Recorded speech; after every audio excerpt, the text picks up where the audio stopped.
What's up guys, JBR Tech here, and today I'm going to be showing you how to declick your Pentax 50mm f1.4 lens, the K-mount version.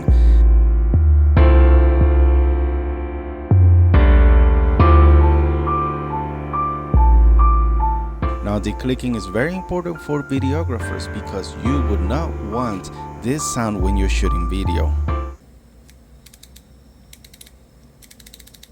Of course, for photography, this is very important to set your aperture and have a nice click tactile feel, but for videographer, it's not good. So I'm going to show you how to do it, and it's really easy. Actually, the K-mount, all you got to do is remove the 5 screws that are there, and I'm just going to fast forward really quick here.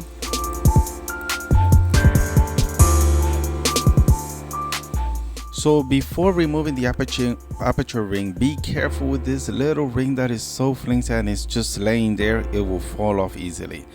But really, just pull out the aperture ring and you are all set.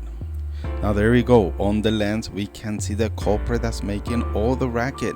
It's a little tiny ball that rides along all the ridges on the aperture ring. So all we gotta do is remove it.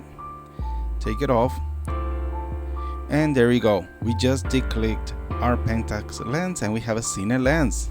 But you might want to hang on to that ball, put it in a safe place, because if you ever want to put the ball back in and have clicks again, then you can do so. But other than that, all you gotta do is reverse all the steps. So the aperture ring back in, and make sure when you're putting it back in, have a set. Like for example, I left the lens wide open at f1.4, so when I place the ring, it should be set at f1.4, and looks is all good to go. Now you could finish the steps by putting the mounting plate back on.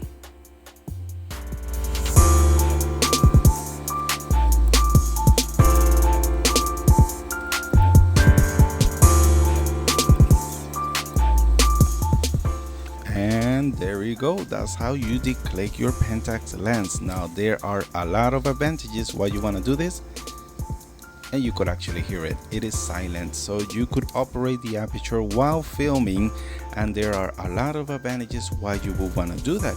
Now a couple of main reasons why is you could adjust the exposure on the fly without affecting your shooting.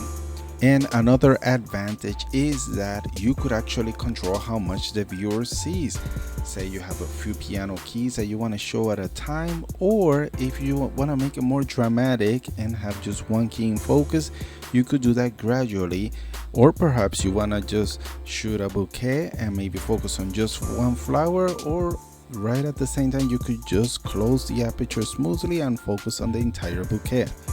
And another added advantage of declicking your lens is if you have a scene that all of a sudden the light changes, or you purposely go from a dark place to a light place, you could actually adjust on the fly manually without interrupting the viewer by making noise with your lens, or adding handshake by declicking around your aperture. Really awesome trick. I hope you guys enjoyed this DIY. It was a blast doing it myself.